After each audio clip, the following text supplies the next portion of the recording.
Time for us to get another show on the road.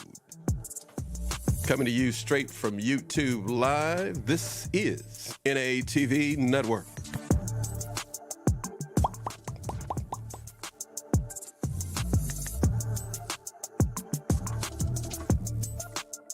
All right, everybody. Okay, everybody. We're going to be bringing the lady herself in. She's joining us again today here at NATV.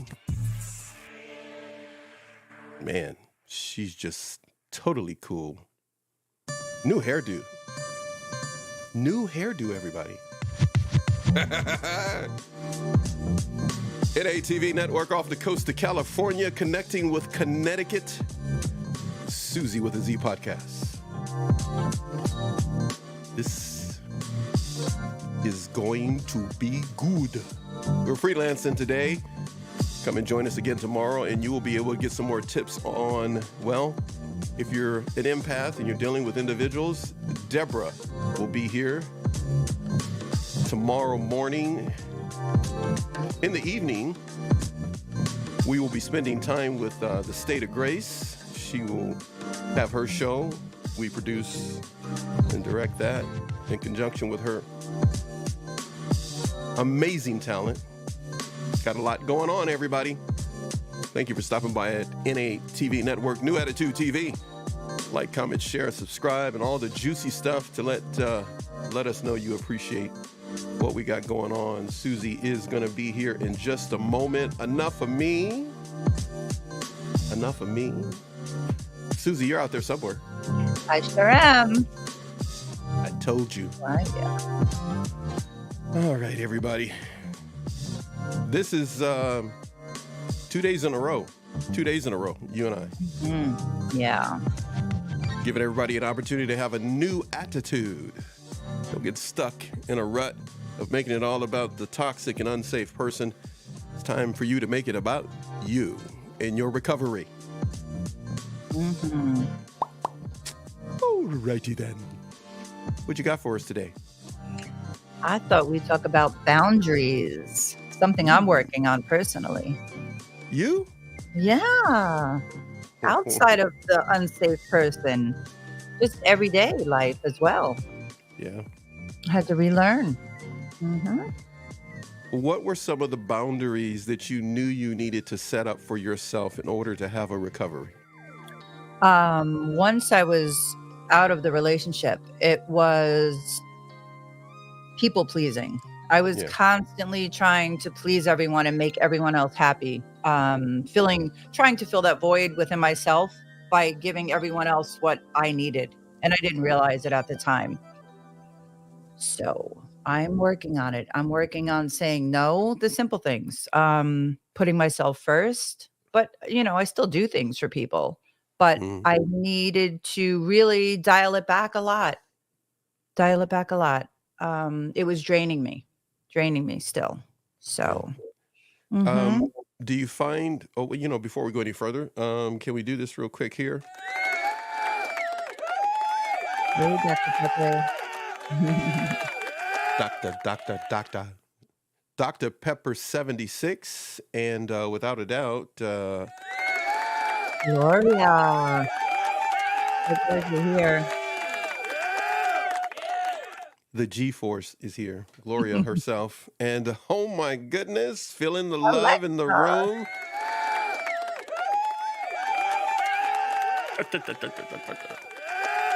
Alexa, man. No problem, Dr. Pepper 76. So some of you have figured me out.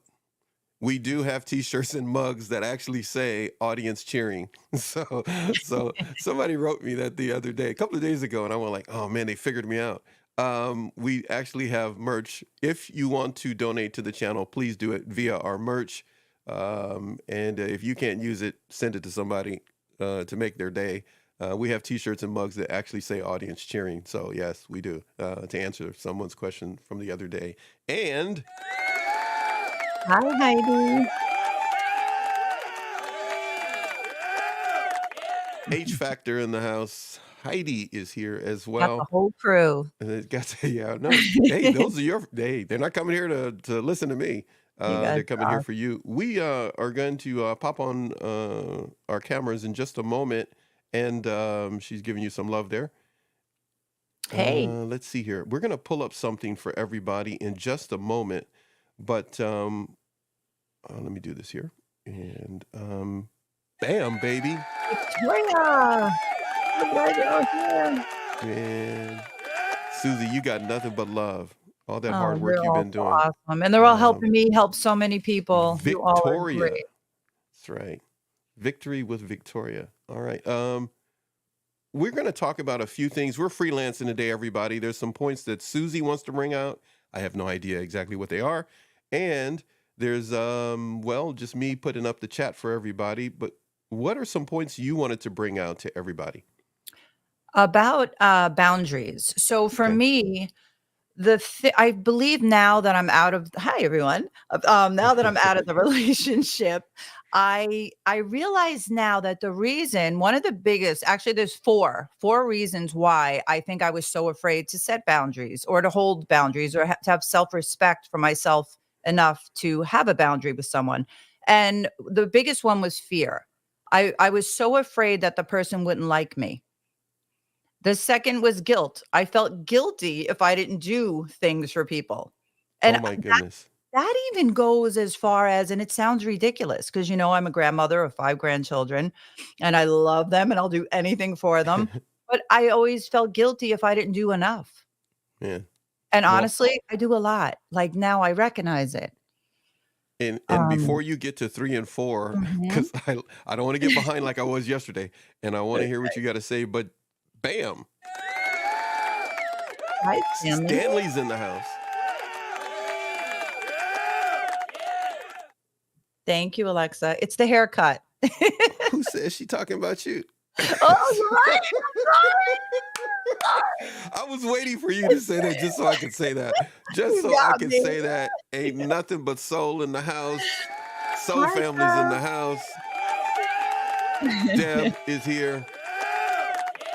And let's go back to that for a second. Okay, thank you, Alexa, for saying those kind words to Susie. I'm not jealous. I'm sure she meant you as well. Okay, so recap again. Mhm. Since we never want to ignore our chat, like I said yesterday, unless someone's crazy, and then I just kick them out and ban them. But what the hell's going on? What's she say?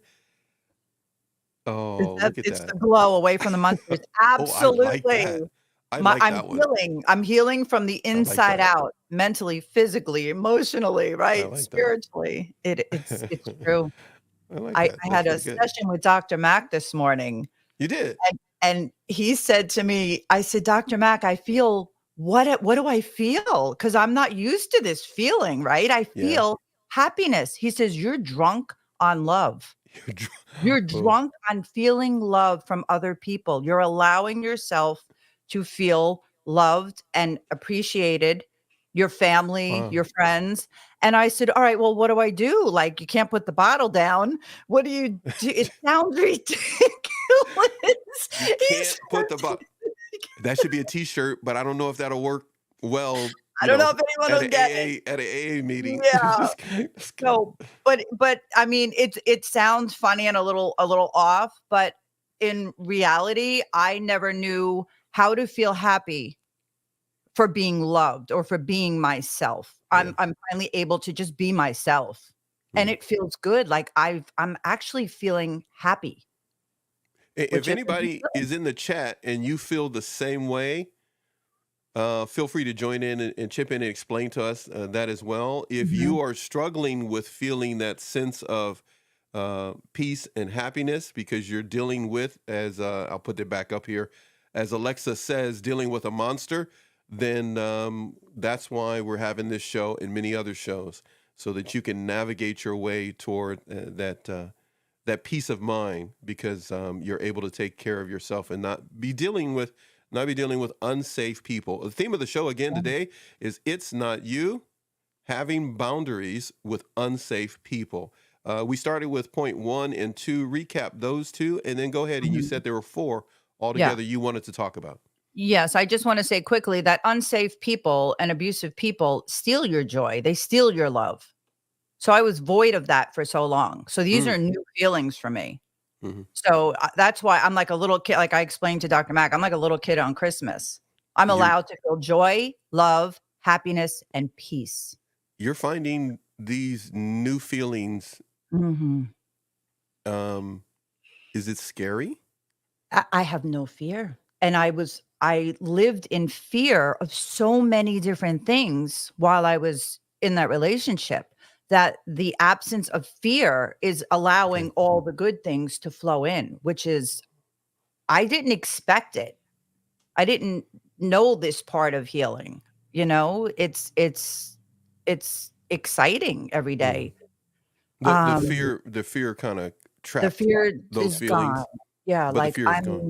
it's gone. I mean, I'm cautious. I'm cautious about things, of Yeah, course, yeah. but, I don't live in fear. I don't wake up terrified, or I can if I just feel a little anxious, I get in the car, I go to the river, I have Oh, my little yeah. things that kinda work now.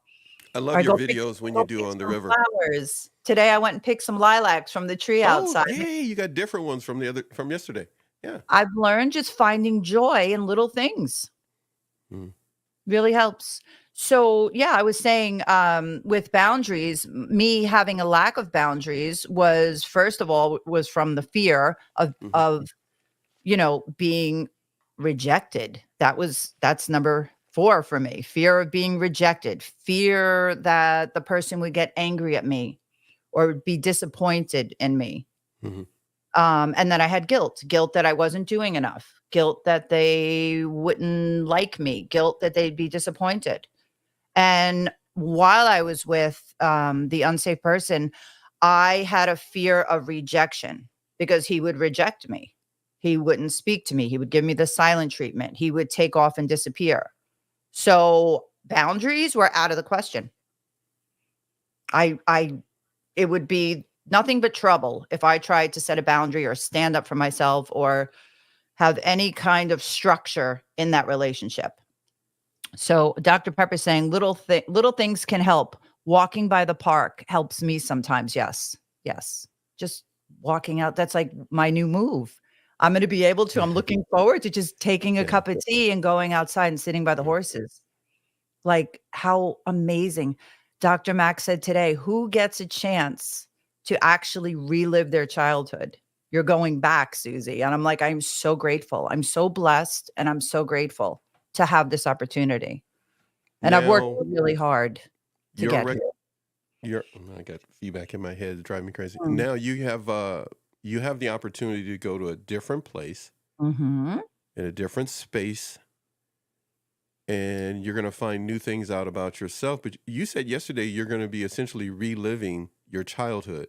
Mhm. But you started the show off with 4 things that you wanted everybody to know about, and just real quick, Mhm. those 4 things, I wanna talk about them just a little bit more, Mhm. but what were those 4 things again? The first one was what? Fear, 2nd? guilt, guilt, rejection, and a reaction from the person.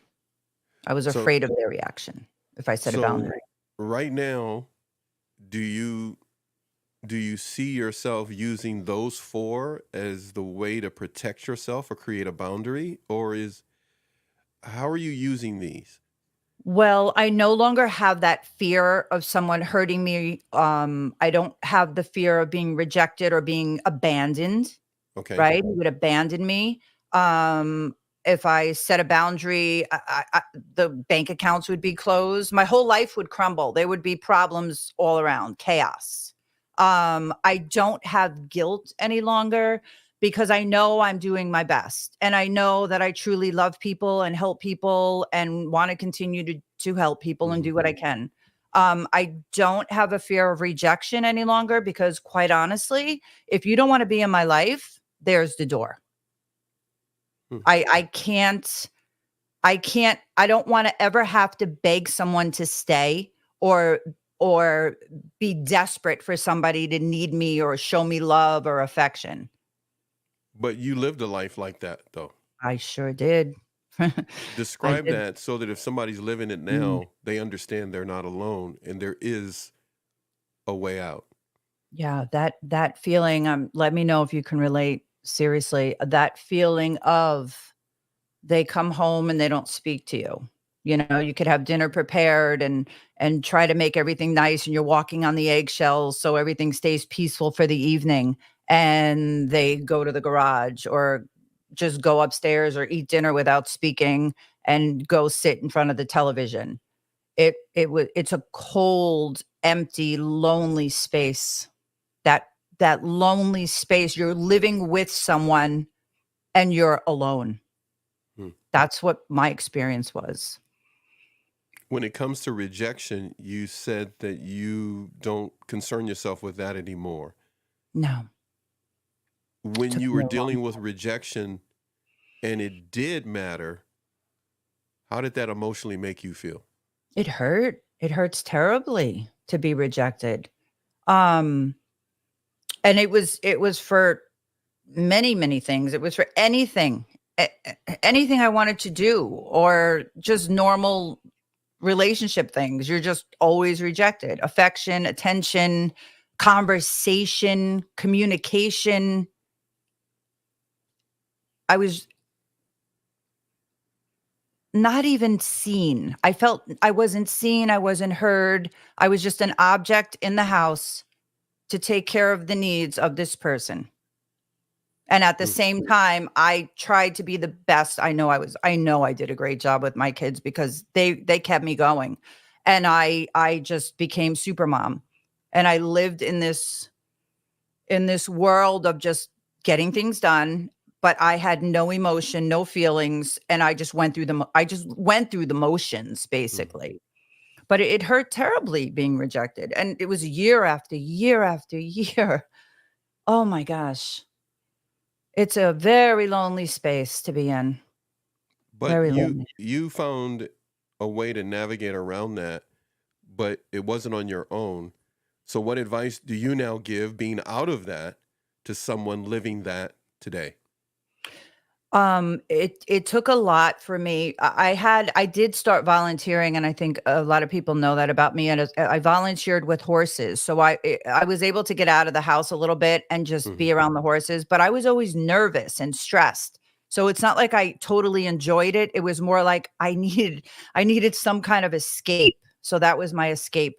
Um, it wasn't until my situation got really dangerous and I was physically abused constantly that I basically had no choice but to be removed from the situation, and my family and therapist and the women's group stepped in with support and help. And yeah, honestly, if it didn't get that bad, I'd probably still be there, Hmm.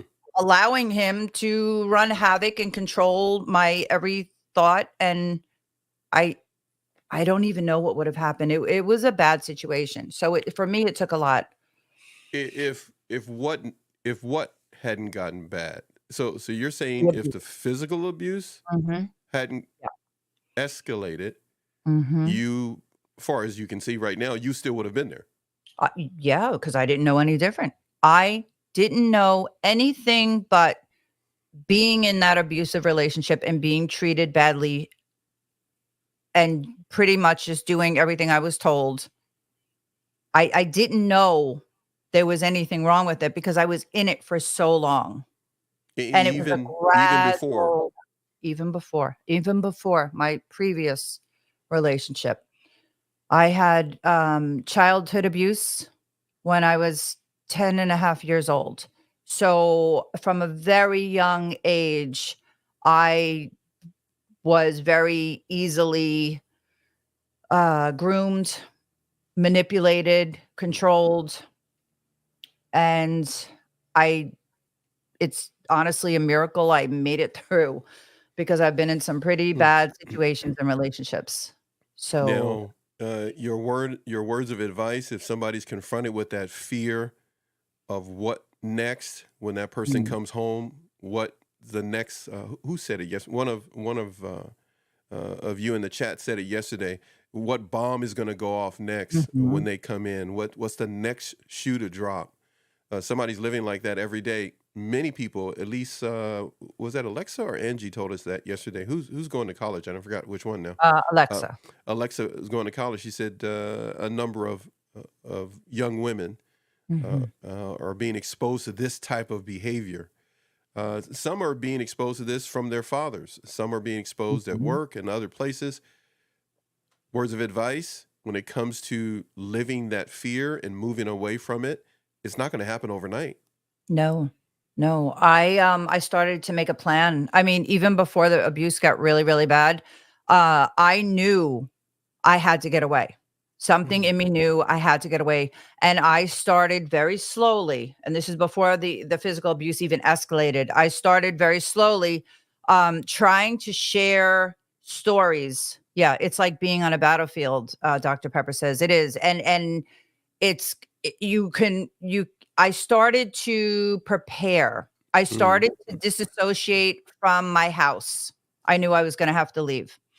mm, I stopped having all the holidays and being Susie Homemaker because I knew it was coming to an end. I remember the Christmas before I sold the house, I stood in the kitchen and cooked, and I said, "I will never stand in this kitchen alone all day being isolated. I have to bring him in food as I'm cooking it to taste it, to keep him involved so we can go over to, where we were going for Christmas and he would be happy and not cause a scene." Um, mm. I just little by little started to disconnect from my life, the life that I thought I was living, my home, my family, my holidays, my front yard, everything I loved. I had to give everything up that I loved. So little by little, I started to get the important papers together, and I knew I had to start cleaning out the house and go through all the old pictures and things, and that alone was something I had to prepare for. Like I think my best advice is you have to try to mentally prepare yourself for what's going to come, because like Dr. Pepper says, it's a battlefield. Mm, And once they know that you're mm. disconnecting and you're getting stronger or you're getting help, when I was starting to reach out and get into therapy, they get angrier and they amp it up and they make it really difficult to leave. So you have to be aware that Mentally being prepared, mentally getting Mhm. ready,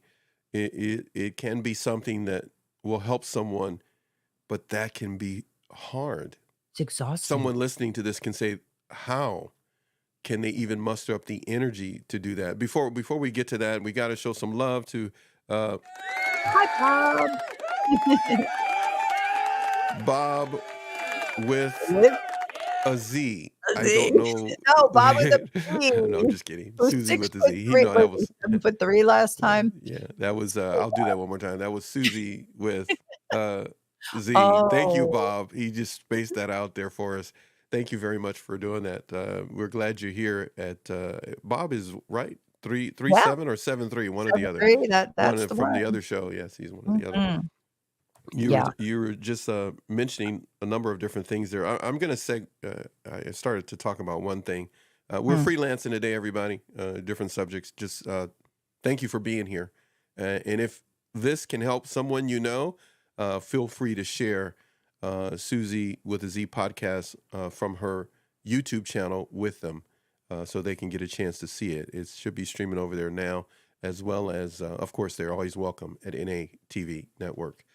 But what's going on with your "It's Not You" Ah. addiction?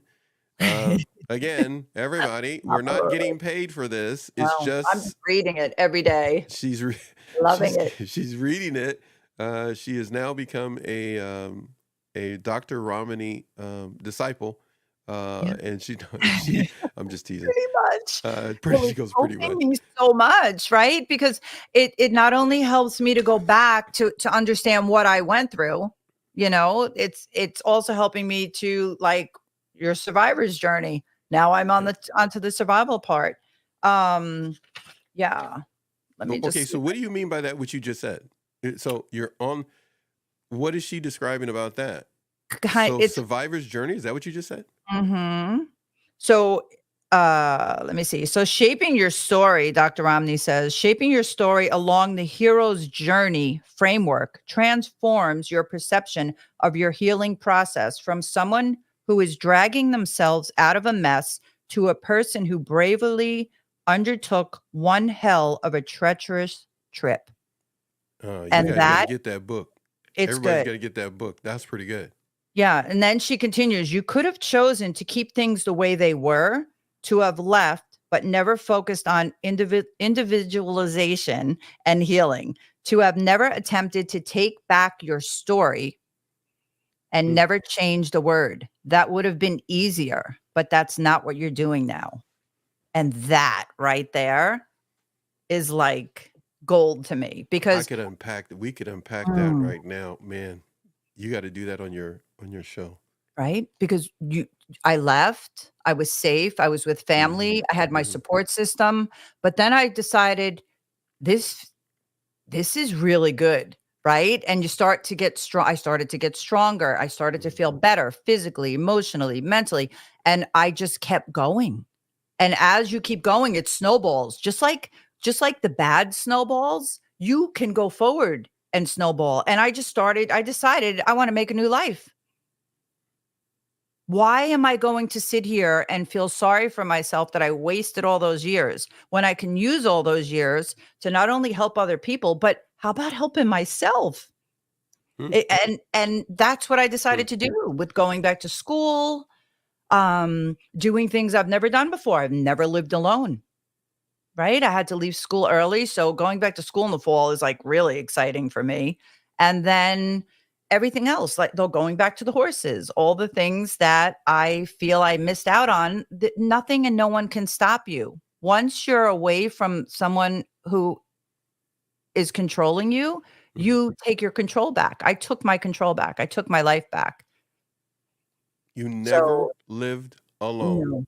no. No. No, no, no. I went from my house to I got married at I was married at 18. I was married at 18, and then I had my son at 19. So I've never lived alone. I never went to college. I never had my own apartment. You've always been a caregiver. Always. I had my daycare. I took everyone else's children. I moved up Before here that, to your Connecticut. siblings. My siblings, yep, my siblings. My parents were young, so I was their caretaker half the time. Um, Yep, this is the first time 56 years, this last year, that I've lived alone, taken care of myself, What cooked what what I wanted for dinner. what have you learned about yourself? I've learned that I always knew that I was strong, but I didn't understand that my strength came from being in survival mode. Now I understand. No, timeout. I wasn't gonna give you a timeout. I Oh was boy. timeout. You got to rewind that. I'm sorry. Okay. Your strength came from your what? I I always knew that I was strong, but my strength came from being in constant survival mode. Now I understand that I am strong as an individual, as a person. I have control of what I do, who I associate with, where my path of life goes, and it's just incredible because Hmm.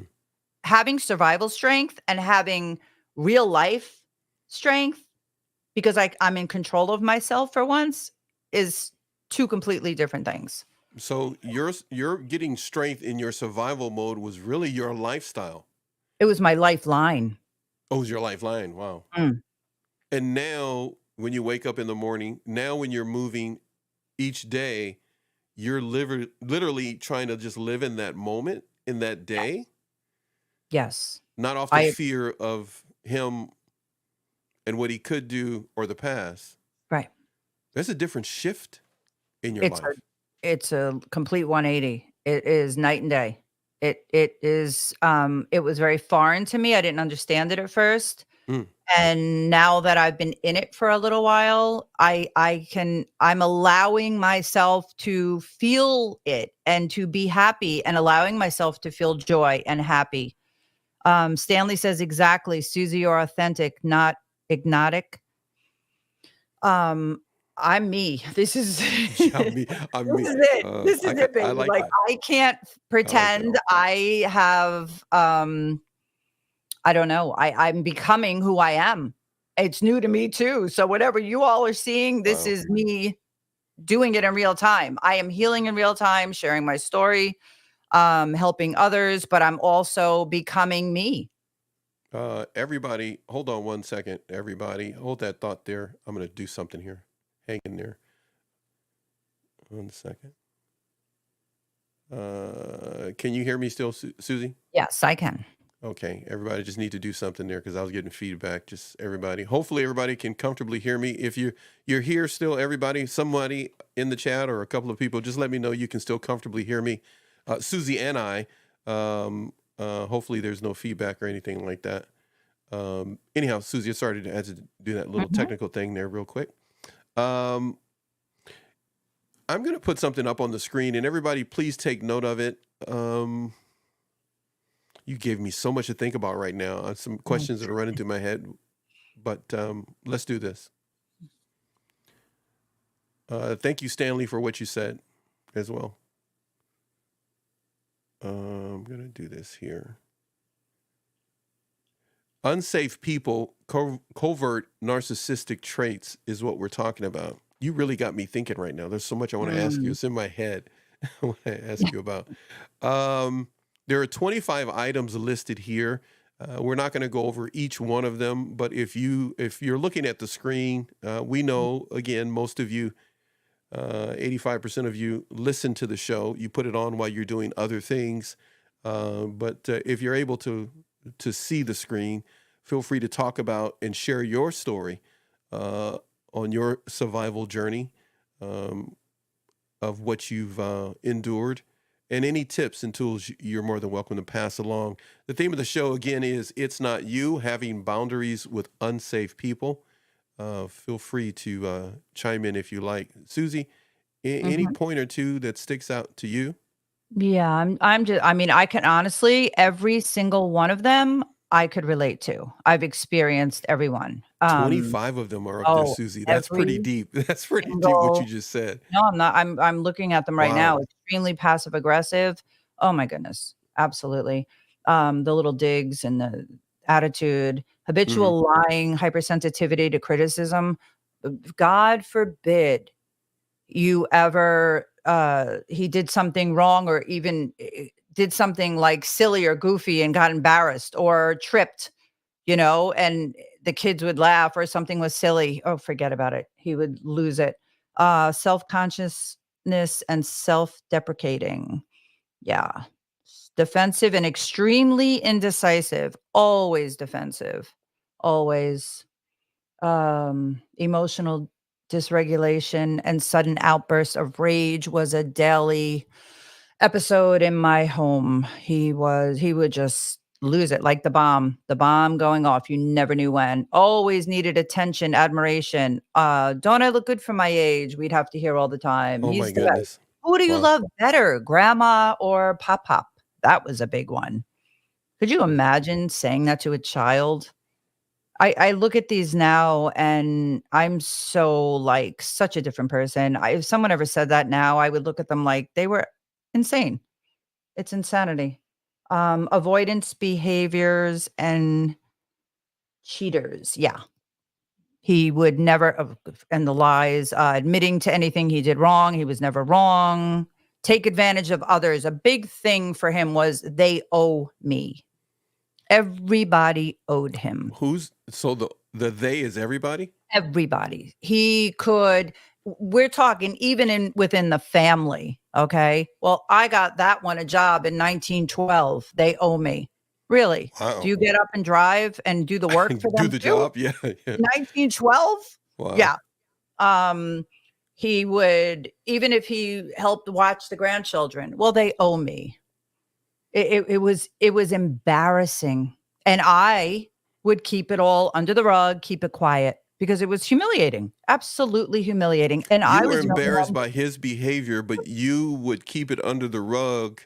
Would it be in fear of his outburst? It would go to, he would get embarrassed, and that would be it. He would explode and I would get the blame. So I had no choice. I couldn't tell people what he was saying. And he was so good at lying and making me look like I was the bad guy that everyone was so confused because in front of everyone, he acted like he was this perfect person. Hmm. He did no wrong.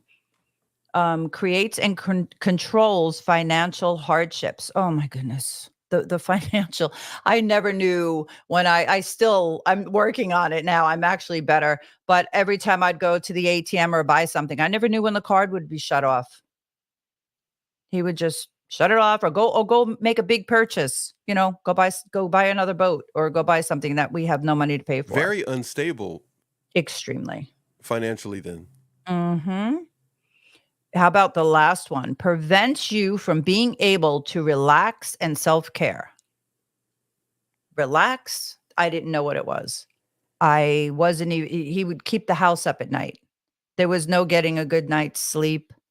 Self-care was out the window, but of course, all his clothes had to be, cleaned and folded and, you know, whatever he needed was always there. I used to take his vitamins and put them in little cups for him in the refrigerator.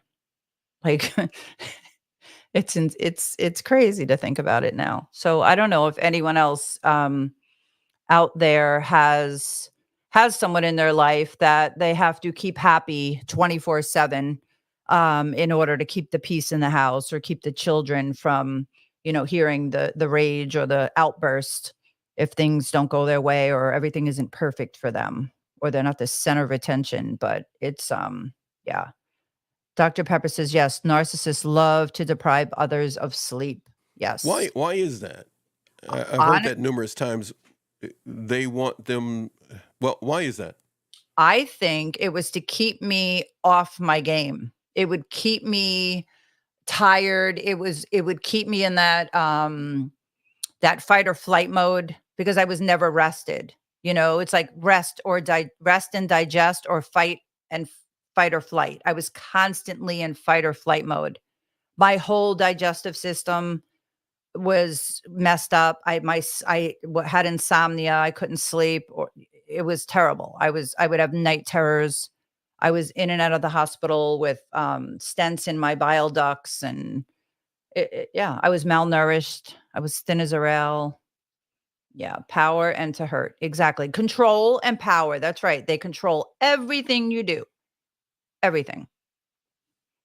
It's no way to live, and if anyone is in that kind of situation, please reach out. You can email me, Susie with a Z podcast show at Gmail, Facebook, Instagram, YouTube. Send me a message. I have a P.O. Box, Susie Cosbin, P.O. Box 125, New Milford, Connecticut, 06776. I can help you. I can help you find support in your area. If you need to vent, if you need an exit plan, a safety plan, a what to do next plan, just to know you're not crazy conversation, please let me know. I am getting calls and messages constantly, and it's sad how many hurting people there are out there because of these people. But because of all of you, because of everyone's support, I'm able to reach out and help people. And I just want to thank you all for sharing your stories. And thank you all, the women from the women's group, for showing up here all the time. They help so many women just out of court, just out of the hospital, or just scared. There's a hotline. You can look up your local hotlines to call. And, you just need a safe person, a plan, someone you trust. And it is possible. It is possible to get away from them. It is possible to break the trauma bond and live your life without them and be happy again. And I'm living proof. And if I can do it, anyone can do it. Stanley says, because narcissists want to disrupt their victims' energy and get supply. Absolutely. I had no energy. I was a walking shell of a human being while I made sure he always had his, special shampoo and his clothes and this and that. And and I used to always laugh because he was 25 years older than me. It's not funny, but the man didn't even have high blood pressure his whole life. Nothing was ever physically wrong with him. That's And because I he was giving it to you. because I'm the one that He was was giving you, my whole body making was you sick. breaking down. I was getting sick and he's just out there thriving, mowing the lawn and people are driving by beeping. He didn't realize they're beeping because of the family. After the fact that he's gone, everyone's like, "Oh, we're not surprised." I'm like, "Everybody saw that but me?" That's another thing. I started to ask people, "What was I like before him?" Even though I was in other relationships before him, I was never like this. Never. This one did me in this last 25 years. And they started like reminding me of who I used to be. And even if I was in not the best relationships before, I could still have contact with my family and have a decent holiday. But this was a whole new level of unstableness and unhealthy relationship. It was complete dysfunction. Extremely difficult. But you know what? I made it out and I'm starting my new life. And it is just amazing. I'm just very grateful. I'm very grateful, very thankful. I thank God every day that I am free. So, oh, I see another one on this list. It says highly secretive and manipulative. Secretive. Oh my goodness. He had a burner phone. I would always find a burner phone. Okay. Um, we like years ago, everyone had a phone book before we all had cell phones. I would go to call someone and he would switch. I finally figured it out. He would switch the last two numbers of like people he didn't want me talking to. Oh my goodness. There's so many little tricky things. I don't know if anyone else has caught them doing like weird Sneaky, behaviors, sneaky, weird sneaky. sneaky things. Very sneaky. Yeah, Stanley says that's terrible. I'm sorry you experienced that trauma, Susie. You know what, Stanley? I appreciate that, but if I didn't experience all that trauma, I wouldn't be here today. I wouldn't have gotten my certification to counsel people and to be a certified coach. And I wouldn't be able to be doing all I'm doing with the women's center, the women's group, the men as well. Go there, get help, reach out to me. And I'm grateful that I could take all that trauma, all that bad, all that negativity and turn it into, something positive and give people hope. I really my wish is that I just can give somebody else hope that they are not alone, that there is a way out, that there are people that care, there are people that love you, and it's very possible. Very Very, possible. And very, you can do very it. kind. Very, very kind to you, Stanley, for saying that. That's beautiful. It's Yeah, I really appreciate it. amazing, all of you that have shared your experience. Many of you know Susie, but what you just mentioned, Susie, is very important. You turned all of that dysfunction Mhm. into, well, you're able to function and help others now. It's Yeah. amazing. Really That's the best amazing. part. It's the best part, and if that's what it took, that's what it took. Yeah. Anybody that wants to share their story, of course, you're able to do so by being either a guest on Susie's show or reach out to Susie in private and feel free to do so. Alexa has something for you.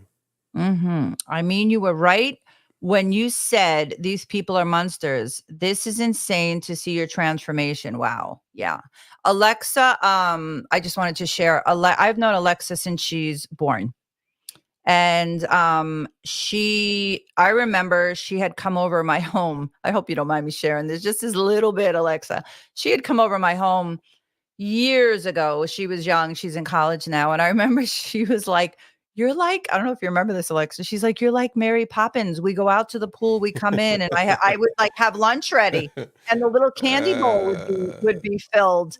And she just heard, the rumors of who this person would tell everyone I was. That's the hardest part is like the smear campaign and the lies they tell about you, even to the children. Like, who does that? You have to be a really unhealthy person to try to confuse little children and turn little children against someone.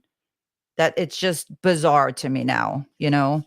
I'm so grateful to be out of it. I'm so grateful to be the one to start to break this cycle because I don't want my granddaughters, my grandsons growing up and being relationships like this. I mean, nobody does. And there's so many people out there with young kids who are staying for the children and think it's the right thing to do like I did. And I'm really, I suffered for a long time with guilt that I did stay so long now that I'm out of it. But, my kids turned out great. I did pour a lot of my energy into them. Um, and I just try to talk to them and keep everything, communication open with them. And they're healing. They're healing. Finally, thank goodness. The whole family starts to heal eventually. Once they see that you're actually staying away, that was a big deal for my family to know that I was actually done this time because I had gone back so many times. So being out of it now and helping other people and looking at how their families are looking at them. I work with like grandmothers as well who are watching their children in these abusive relationships. And we just, we're just like, well, when she or he is ready, they will do it and we will be there to pick up the pieces. And we are working out safety plans for them when they are ready. Because some of these relationships, once they find out that you're onto them, they amp it up and it gets bad really quick. So that's another thing. If you're healing and you're trying to get away, you started therapy or you're looking for a therapist, please keep it to yourself and only share it with those people that you trust, because when they get wind that you're getting stronger and they're losing control, they get angry. And if you have someone that is violent or rages, in my case, it got a lot worse really fast. So please keep yourself safe. Alexis is Alexa, yes, yeah, go ahead. always so positive even through the pain. 'Cause I loved all the kids. They kept me going. All the children kept me going. I They were my lifeline. Yeah. Do you think it affected the family? Absolutely. Absolutely. It has to. How could it not affect the family to I mean, just in my case, right? My godmother, let's use her as an example. She she's the one that had the ponies and stuff when I was a little girl, and she's known me since I'm born. And she said, when I finally got away from him, when she picked me up from that old camper and got me to her house, and I spent a couple weeks with her, she said, "This is the first time in 25 years that we've had a conversation where you actually sat down and we spoke." And now I call her on the phone and we'll just talk about whatever. And she says, "We would come over for a holiday. You'd be in the kitchen cooking, or you'd have the Windex spray bottle, keeping everything clean, running around like a chicken without a head. And Never you would stopped. never stop. We drive 100 miles to come see you, but we would never see you. You had everything perfect and all the food out and you cleaned up." And he Inside was a turmoil though. sat Inside there like your a king smoking a cigar. Hmm. And I didn't speak to anyone. Nope, That I was was your in jail. survival mode? Is that you being Mhm. in survival mode? Yeah. Making everything look Hmm. good. I was a master at pretending it all looked good. And if my kids had to see that. Of course they saw that. And then they saw me broken. I when I finally got free, and it was like everyone was so terrified that I would go back again. Of course, Because you had done it so many times before. so many times. We It all was do it. It like takes they yeah. just assumed you're just gonna go back and do it all over again. So then you get to, okay, so which side do you pick? Right? Because the What do you mean? unhealthy person Uh-huh. wants you on their side. They want you to believe their story, that I was the problem. I was the problem. I cheated. I lied. I was this. I was sneaky. I was all the things he was doing. So everyone's confused because I never said my side of the story. And I remember after the Okay. fact, Got somebody it. had said, "We never knew your side because you never spoke." I was literally trained to not speak. I didn't defend myself. I didn't explain. And it was just easier. I was so in it. It was just easier to let him just continue Mhm. the chaos. I didn't know any better Hmm. until I got support. Dr. Pepper says narcissists love to work the snot out of people. Oh, he worked me over. Yeah, he did, but didn't last. Didn't last. Like Dr. Mack says, you fooled him. Uh, You got out. That's it. I did it. oh man, I It want took to. an army. Don't get me wrong. It took Yeah. an army, and thank you God, because I I actually got a phone call while I was living in the RV from a woman who used to take me to Sunday school when I was a little girl.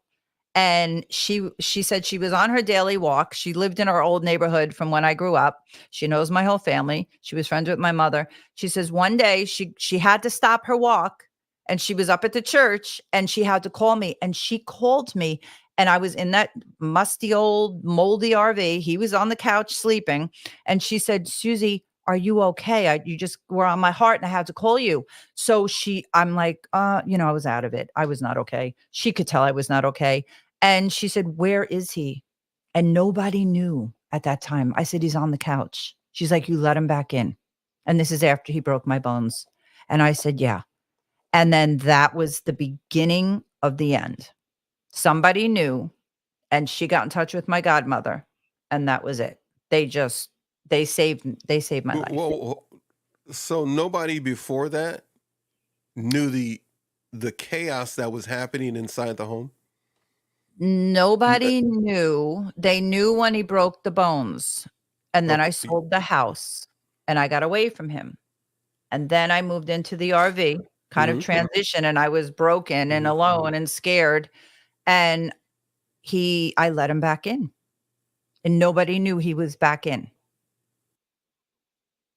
on the couch sleeping.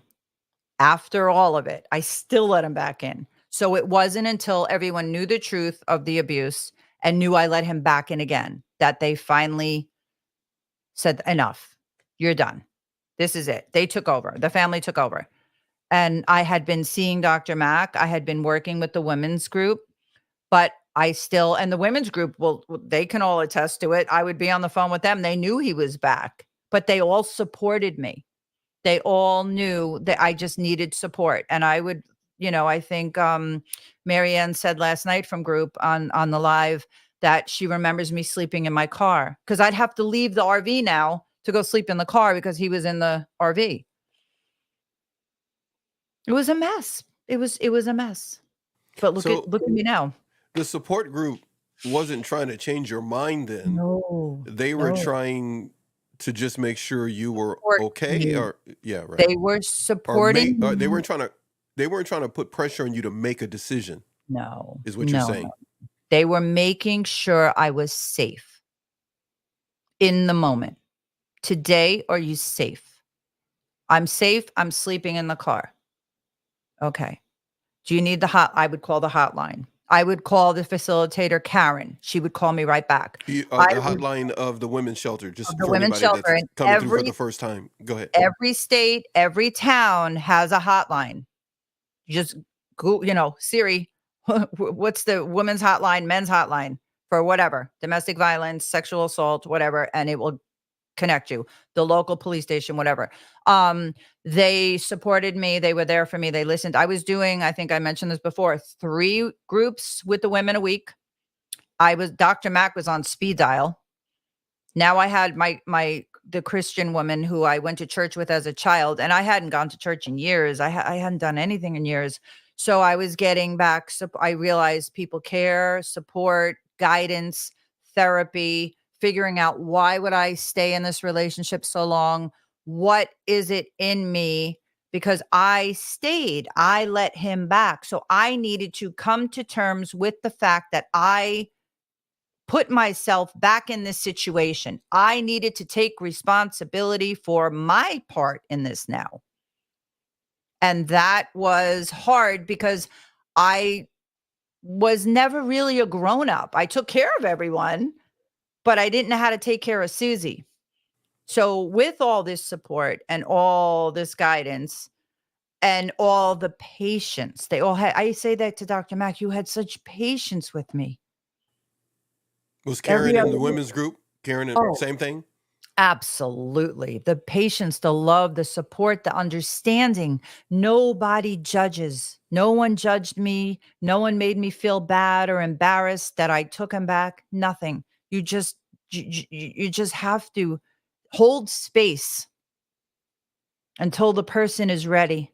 And then everything goes into action. It's like, it's like the bomb goes off and then who comes to rescue? The whole rescue squad was just standing in the background waiting for me to say, I'm ready.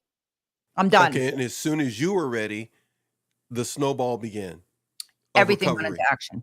action. Got me out of there, got me a life coach, continued with all my sessions with Dr. Mack, continued with the women's group, meetings, taking a bath, making sure I'm bathed, making sure I brought little basic needs, making sure I'm fed. My godmother would bring me a cracker and a piece of rotisserie chicken. And that would be my meal for the day. I had to eat that cracker, that saltine cracker, and that little piece of chicken. Yeah, it was bad. It took a long time. I was staying with my son for a while, and that was extremely difficult because I couldn't let the grandchildren and my kids see me like this. So to say that I've come a long way is an understatement. And this is why I want to help other women and men to get out of these situations, because I know it's possible. I did it. I know what it takes. I know how it feels. It's not easy, but it's doable. So this It is is more than absolutely. just, as the expression goes, paying it forward. It's not even that. It's really you're on a rescue mission Oh, more than absolutely. anything I else. goosebumps. I get goosebumps when I think about it. I have, I mean, I know exactly what it is.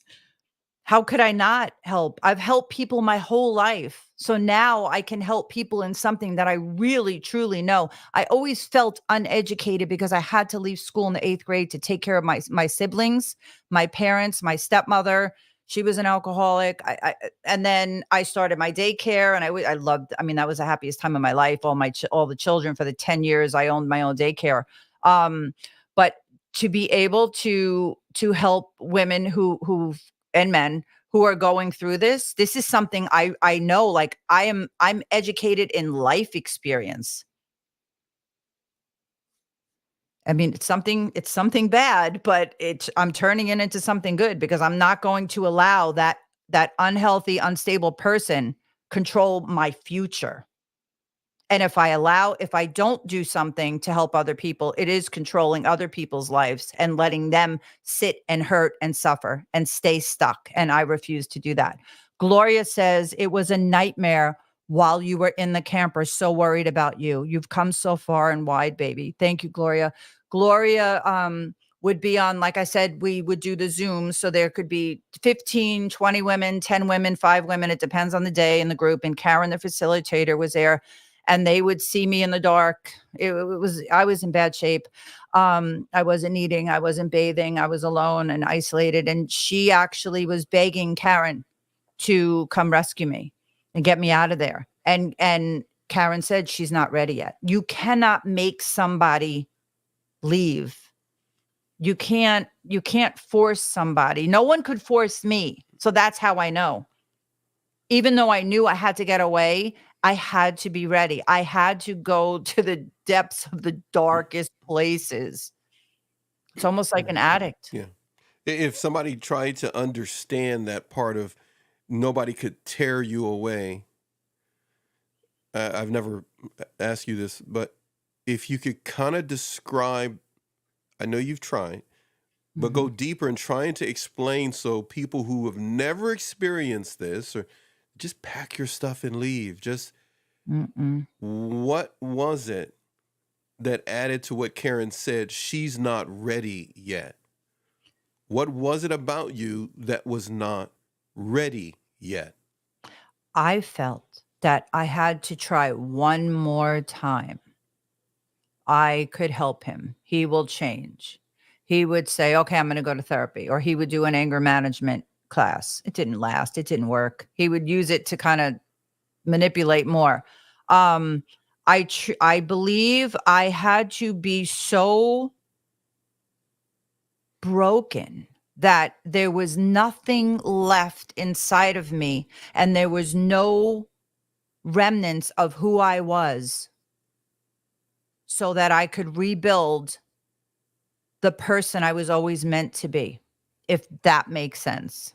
I had to annihilate my whole existence, my mental capability, my physical health, my emotional state, my spirituality was gone. And it wasn't until the last drop of hope was leaving me and I just wanted to give up, that there was this little spark and that phone call from that woman Elaine and just knowing somebody thought of me that day and called me and stopped what she was doing was like, somebody does care. Even though I had all the support from the women and we could relate to each other's stories, and Dr. Mac, would keep me strong. I believe it was God. I'm a God-loving woman, and I truly believe that was the little spark.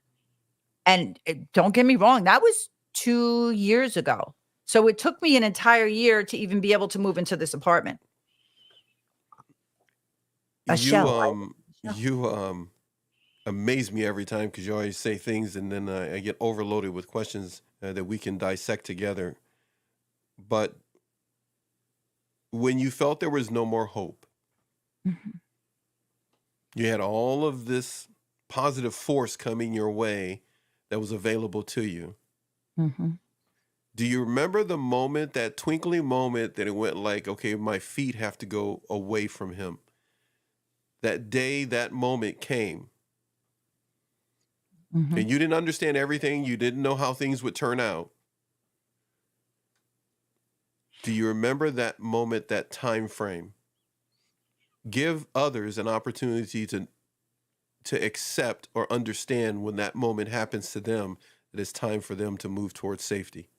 So, I can remember my moment, but I want to reflect on some of the women I'm working with right now, and their moments are when an old friend calls them Mm-hmm. and says, "You don't look so good. What's wrong? I sense something's wrong. You haven't Yeah. called me," or if I'm talking to you, I hear him screaming in the background. It was for me, it was my godmother got in her car after she got that call from the woman, got and heard my voice. She had been calling me, got in the car, drove the 150 miles up here and said she was either dragging me out or I was Mm. going to be taken out in a box. Yeah. And knowing that she loved me Mm. enough, she's 75 years old. She's 76. She's had breast cancer. She's had all kinds of health issues and surgeries. And she actually, knowing that somebody loved, like I hadn't had a conversation with her in 25 years, a normal conversation, maybe like Merry Christmas here and there. Mhm. And she, knowing that she cared, knowing that people actually cared, even though I was gone, I was void. It gave me that little bit of hope. And then it was a battle. It was every day a battle just to walk. With yourself, you mean? There was a battle Yeah. with, okay. And they were there, but your family's emotionally tied to you. So it's hard for them to help you. This is an inside job. Healing from this kind of abuse is an inside job.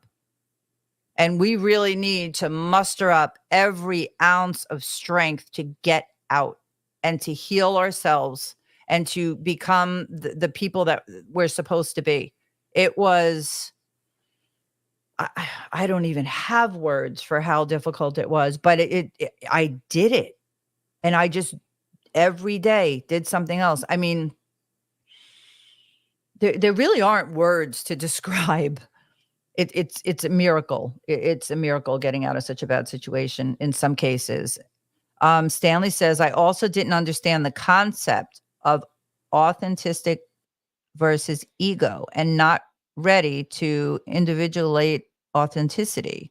I was homeless 4 years before I got housing and resources to listen to Lisa Romano and NATV content. Lisa Romano was one of the first people that I started following online. And when I heard her speaking, it was like, wait a minute. I'm going through that. Or wait a minute, he does this or that. Oh, No, wow. seriously, Wow. she was a lifeline for me as well. So she Yeah. helped you. That's yeah, homeless. I yeah, I was living in my car for a while. I'm glad you got housing and I hope you're in a better place now. I it sounds like you are. So, yeah. Yeah, I had to kill my ego too because I held on for the house. I held on for the security. Oh, that's a big one. You beat me to Total it. big one. You beat me Yeah. to it. I was gonna go down that road Oh, and ask you yeah. I about wasn't that. gonna let And anyone know my life was screwed up. yeah, No, I was too proud. I put on a good front. I made it all look shiny on the outside. and the That front started that coming down, huh? oh, I The was a hot front, mess. yeah. I'd walk around town. I looked like what he said I was. I looked like a Wow. homeless shell. I don't even know what I look like. Hoodie and no just disgusting, filthy. My aunt would be like, "Get in the shower, you stink." I became what he told me I was. So killing the ego, absolutely. I held on to the last minute trying to keep that facade up. Mm, mm. Wow. Dr. Pepper says this concerning Lisa, and I'm thank you for mentioning that. She's a supporter of our channel, and of course, we support hers. She's been kind enough to help us with some of our clients, and when they write a book, and she's done a few things. She's a very kind person. Her and her team. He says Lisa Romano has a good channel, and we Excellent. agree with you on that. Yes. He's She's helped me follows us as well. tremendously. Great content. I gotta turn to Alexa here.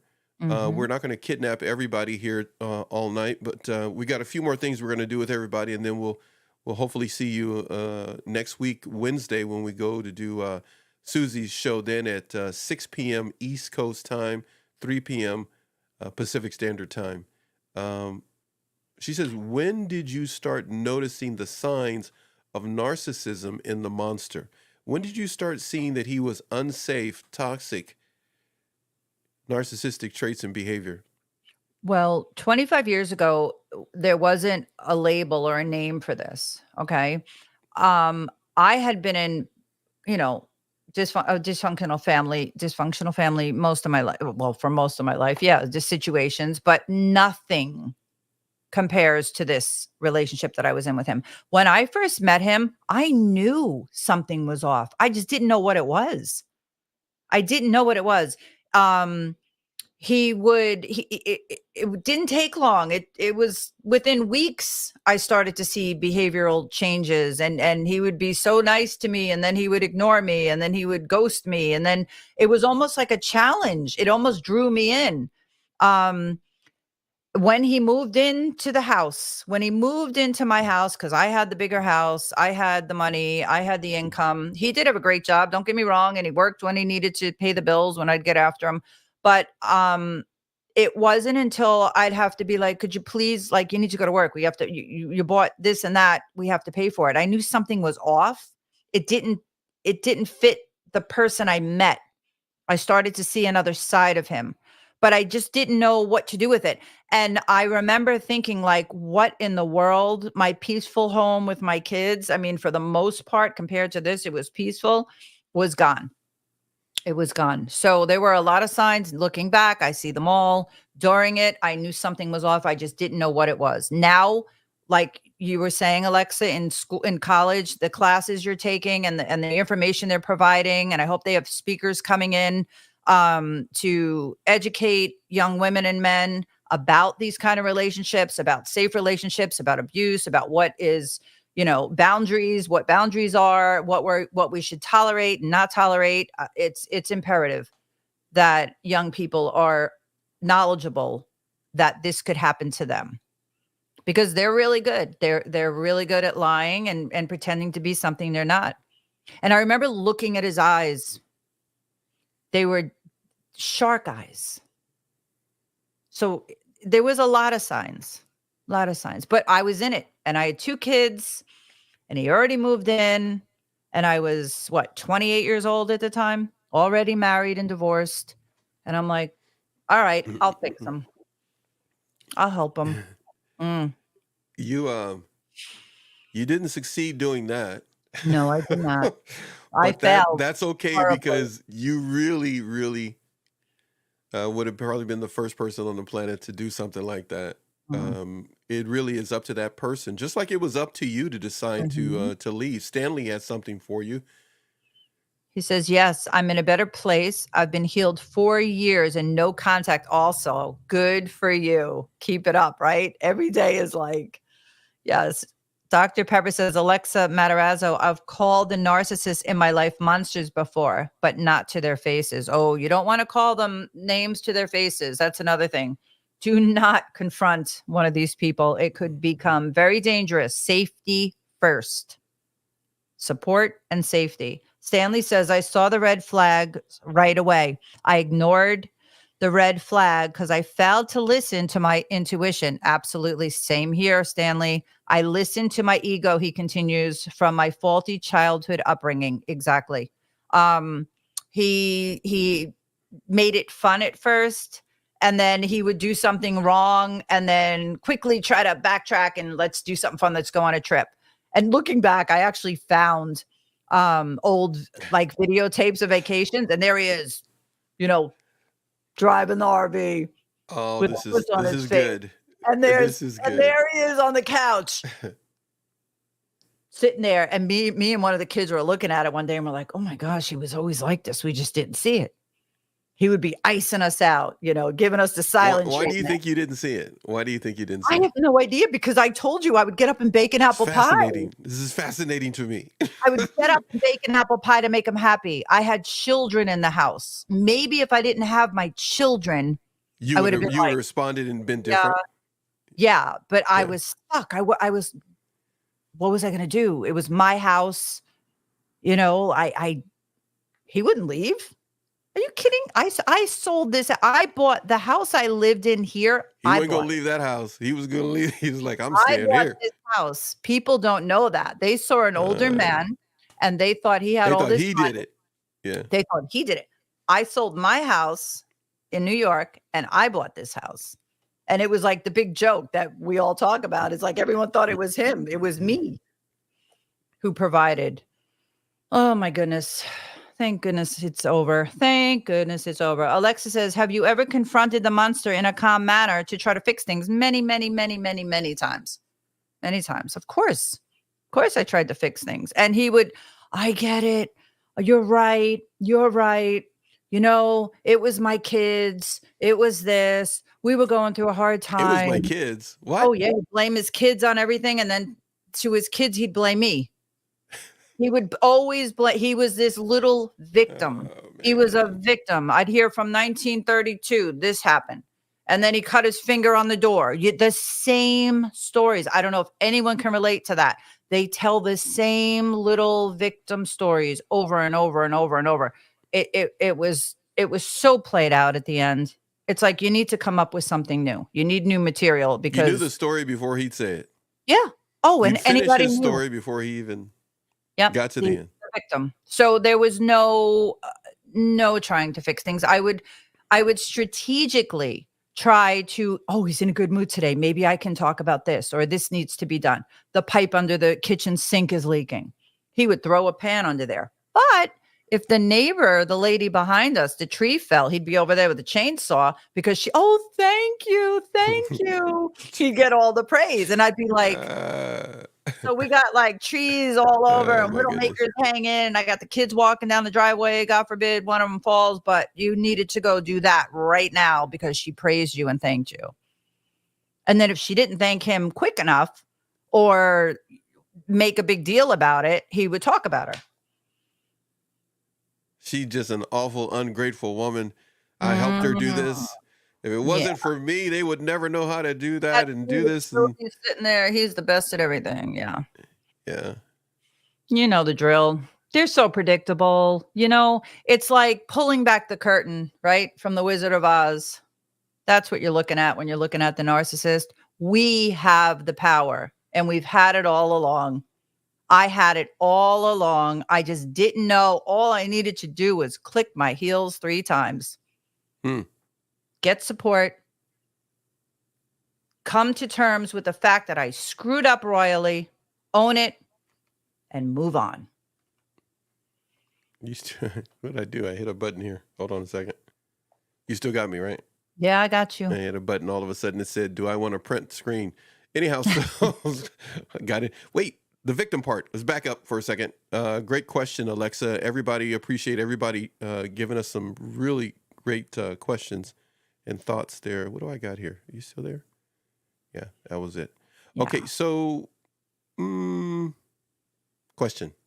Mm-hmm. You royally screwed up. Is that what you said? Oh, yes.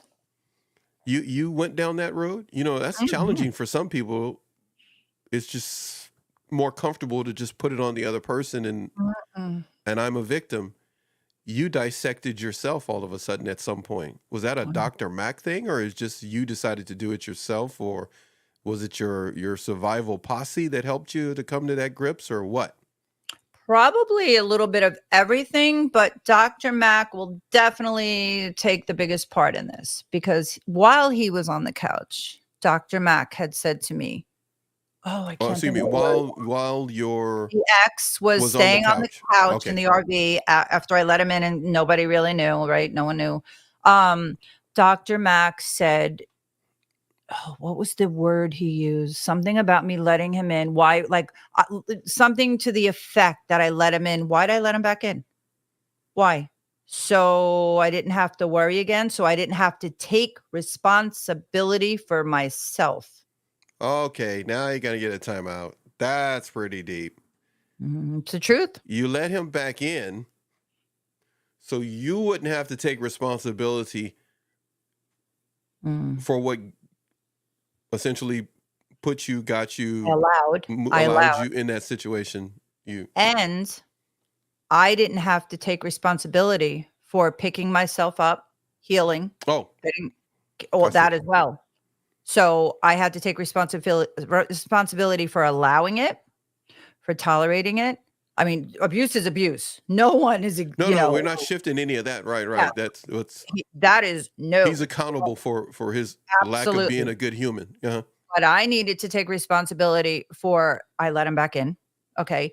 And I never lived alone. I was terrified to be alone with myself. I could take care of kids. I could run a daycare. I could work. I could go cater a party. I could cook for 50 people, give me 2 hours notice, but I didn't know how to take care of Susie. So I had to learn. I had to take responsibility for that. I was terrified of myself. And what that entailed. That's hard work. That's some deep digging. Dr. Mac sent you on your little adventure to try to do. That wasn't an overnight task, was it? No, that was a rough one. That took months. Yeah. A lot of crying? I got the word. You ready? He said, you let him back in there. Right now, this is serious. This is what I had to face. You want to talk about killing your ego? He said, by you letting him back in on that couch after what he did to you, you are now exploiting him. Oh, stop it. I'm going to talk to this guy. You are letting him in. Yeah. So that he can continue to pay the bills and control you, so you don't have to take responsibility for yourself. You're letting him still control you because you can't even take responsibility for yourself or pay the bills or get things done or whatever your fears are. And if I look back, he was right. I knew better.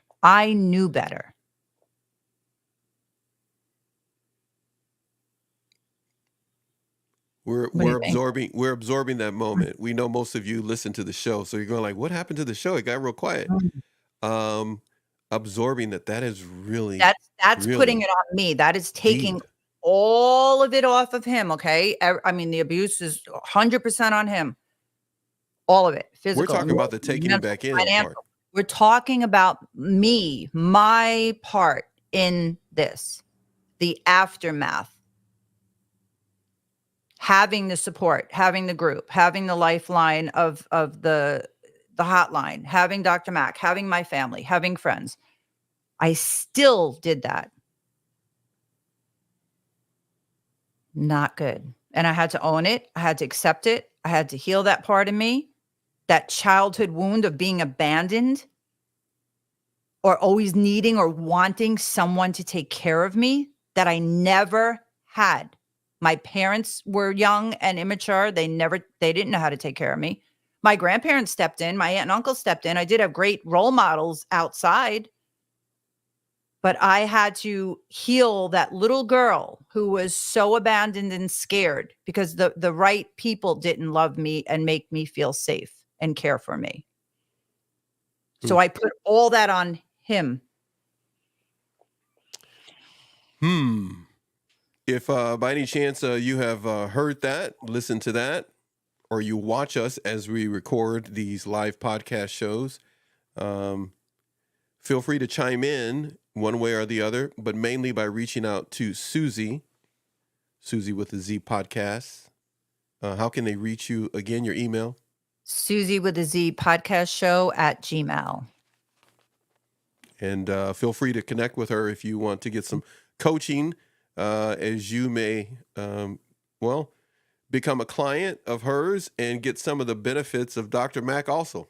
Oh, yeah. What Susie learned from Dr. Mack will be passed on to you, and there's a lot more that she could share with you. But this part of opening oneself up and digging in to see what part a person plays, not in the abuse, but in their recovery. Because really, he was helping you to embark on recovery. Mm-hmm. Not like overnight recovery. This is long term. Go ahead. You were going to say, please. Yeah, no, he knew what happened. He saw the videos, he saw the physical abuse, all of that. We didn't spend much time over the last, I think it's 3 years now. Time is going so quickly. We didn't spend much time at all on him. It was about me and healing what was lacking in me, what I needed, how I felt, what I was missing from my childhood or from my adulthood, from my life. And why I did the things I did, why I accepted the things I accepted. It was all about me, because at the end of the day, we have to live with us. We have to take responsibility and accountability for our own actions. And once I was away from him and away from being hurt and the fear of being hurt, then I was able to dig really deep and heal all that stuff inside of me. And we all have something. I mean, mine was pretty severe, obviously, but who's exempt from, exactly right, even feeling jealous of someone else? That there's something in there. Why, that's festering, that's causing that jealousy, right. and that has nothing to do with that person. Right. I'm just using that as an example. Right. Yeah. Right. Yeah. So, or attachment, attaching to the wrong people, or staying in a relationship when you're not happy. It doesn't even have to be abusive. Maybe you're not happy. Maybe you've outgrown that person. Why would we stay? These connections that you made with yourself, that you had never explored before, really set in motion for others, for them an opportunity to do the same. But when you were doing it, did it really hurt emotionally? Oh, yes. So a person going to go do this now, listening to you right now, and they're going to embark on this, or it's going to hurt. It's going to hurt. What's the payoff? The payoff. The payoff is actually being able to feel joy, love, respect yourself. For me, it's respect myself, love, happiness, joy. I look forward to things now. My thoughts are clear. Everything is brighter. It's like being dropped on another planet, and it's like a new world. There's like, I could hear something going on or whatever, and I'm like, you know what? Everything works out, because in the grand scheme of things, like, what is it about? We all want to feel loved. We all want to feel safe. We all want to be appreciated, and we all just want to live a good life and just do good for others. Yeah, look at what Stanley says there. I also came to terms that I was irresponsible for myself. I thought I needed someone to help me make it in life. Yeah, I thought I needed someone to make me whole, because from my childhood, I was, I had so many little holes, literally, of things that I was You're lacking. trying to plug and play. You're trying Trying to to play, keep yeah, plugging and keep it's like a playing cup with life. holes in it, and you're pouring water in it. Kept Yeah, yeah, pouring yeah. water in it, and it Yeah, kept yeah. spilling out. So I Yeah. had to learn how to patch all those holes. I went back to when I was born.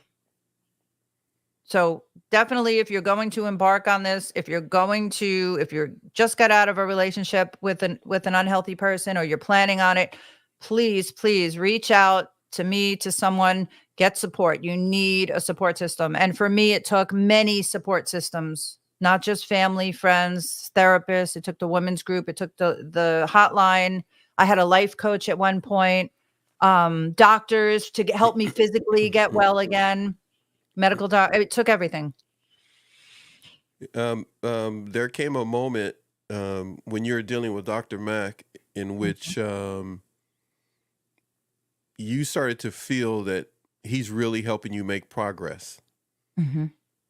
So he went from just someone you talked to and were able to get things out to someone who was really helping you make progress. Yes, When I did that kick in? When did it kick in that he's not just somebody I'm talking to about what happened to me, the well, abuse, the yeah, molestation, rape, all those things? yeah, There's so much. But then all of a mhm. sudden, something changed and Susie started to pop out. He believed in me, and I saw that and I felt that. Like, he truly believed in me. It was pretty cool. That's really cool. Yeah, That's way cool. really cool. Before the age of 5, your life was probably one way with your family.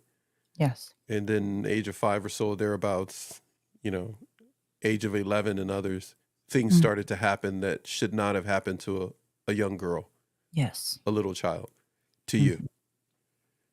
Before the age of 5, not much may be able to be in your memory, but if you had to describe, or pictures you've seen or others, what was your environment like from when you were born before the disgusting tragedies and trauma started to take place?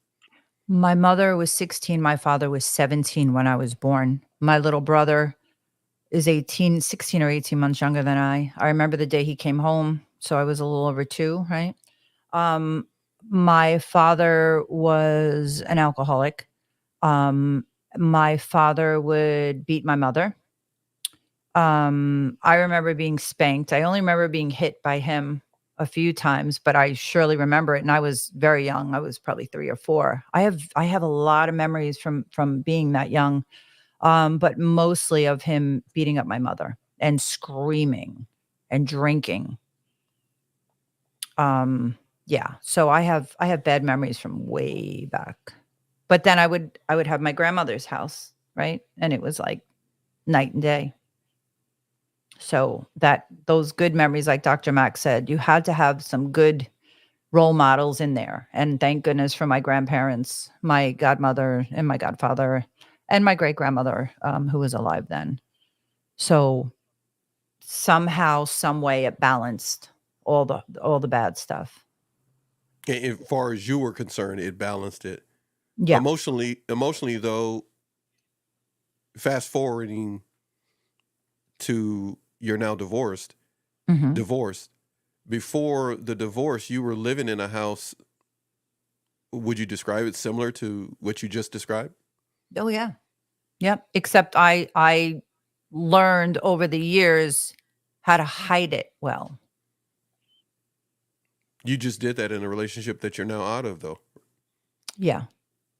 So hiding it was a part of your survival mode, Well, when or no? I when I was 10 and I was molested, I learned I was told I couldn't say anything because other people would be hurt. So I was groomed as a young child to keep these secrets, to not talk about it. Shocking everyone when you were now married, but of course now you're divorced from that Mhm. unsafe person. You went back into that mode Mhm. of Yeah. keeping it, It concealing never it, as it were. It Because you never thought left. that would be the thing to do. Yeah, even my first boyfriend. Groomed.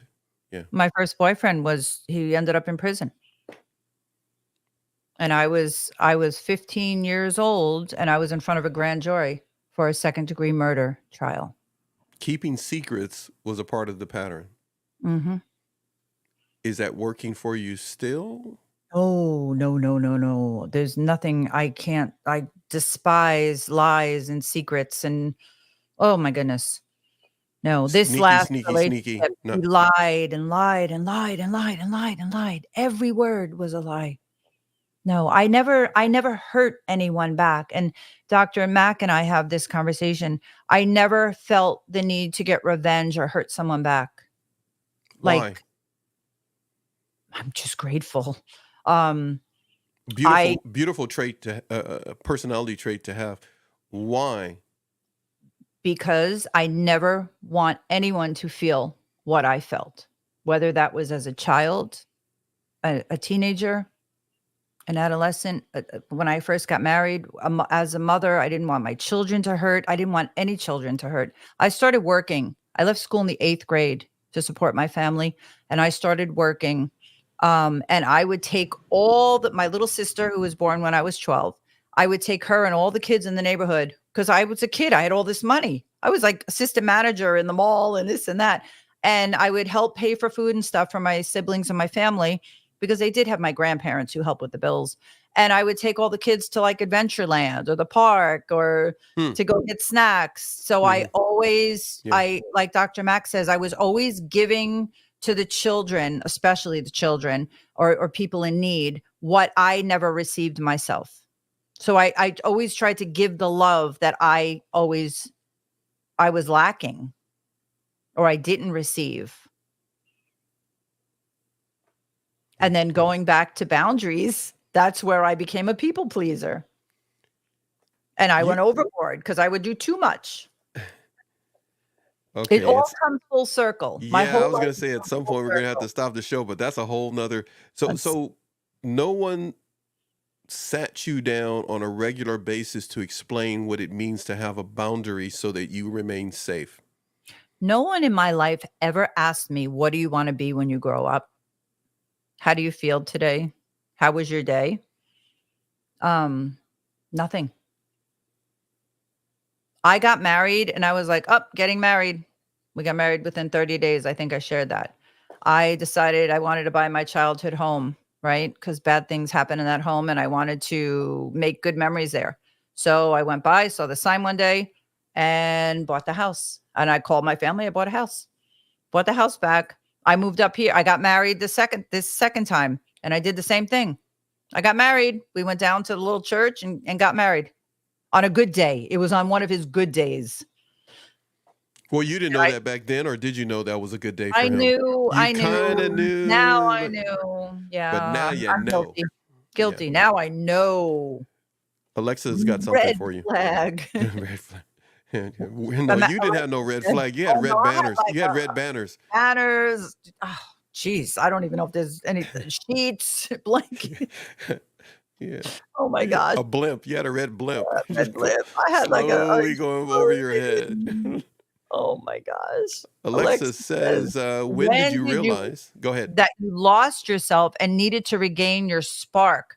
When I started having grandchildren, I think the worst that I realized I was gone was when my grandson will be 13. So probably about 14 years ago, it had gotten so bad. I was so depressed. I just wanted to give up.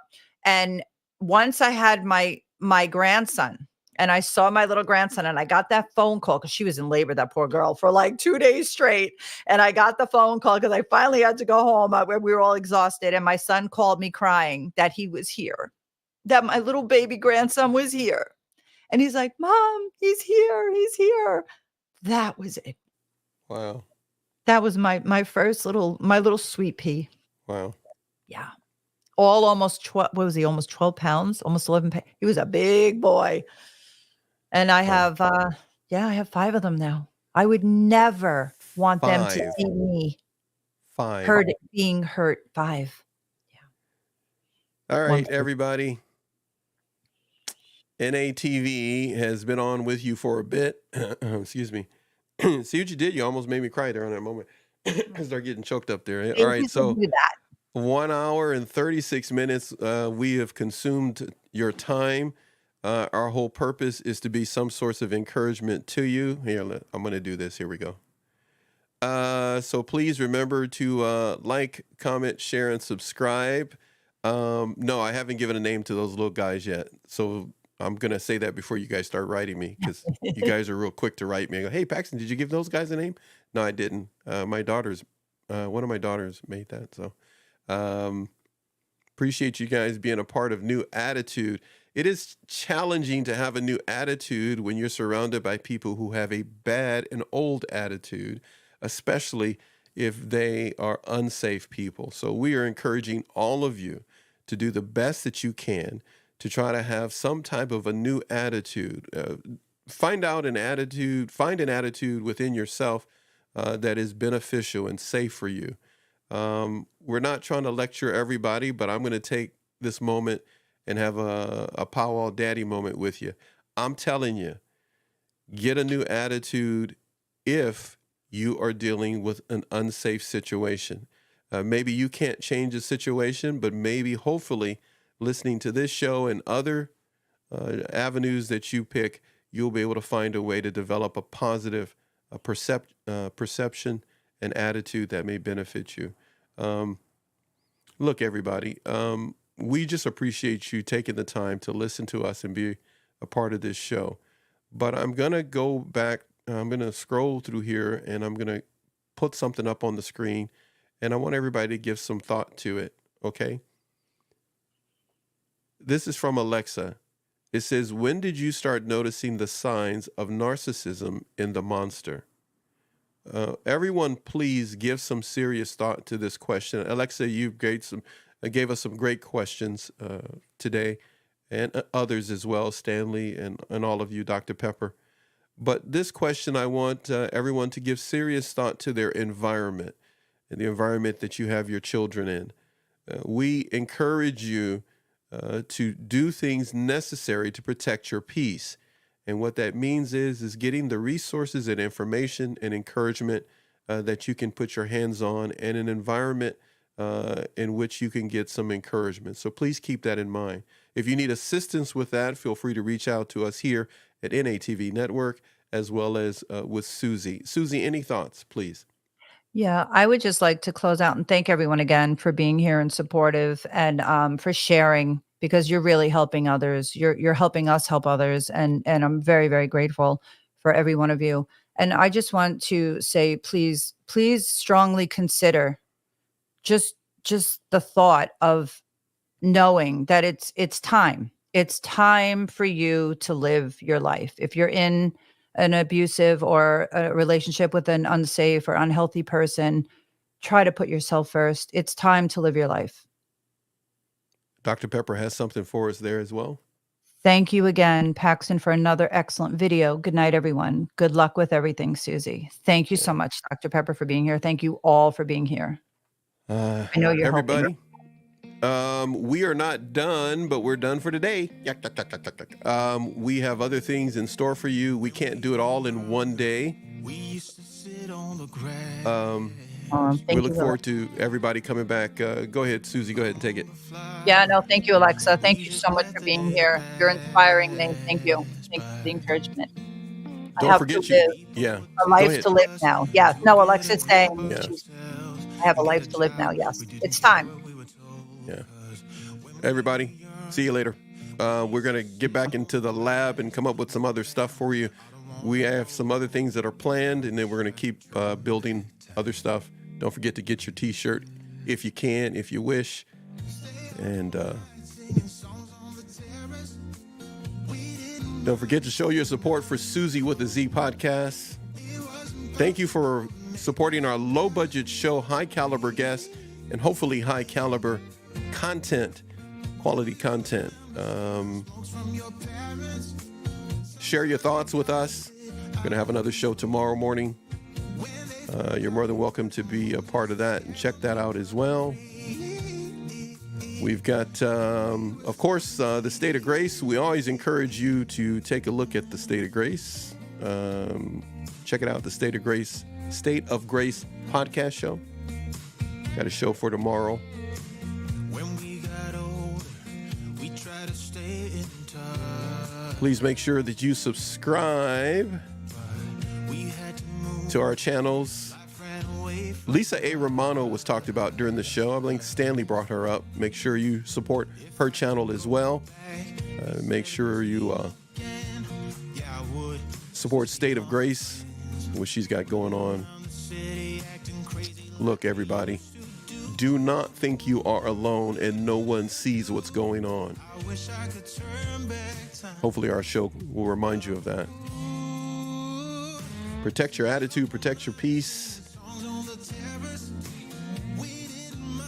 We really do care about you guys. All right. Enjoy the music on the way out.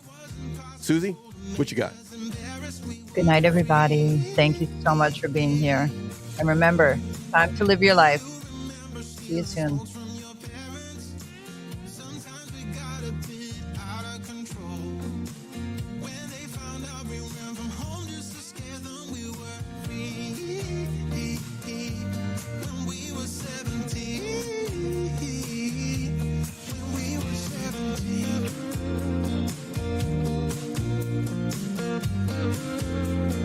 NATV Network is here for you. You're not alone. Appreciate each and every one of you. Love you guys. Paxton and Susie out.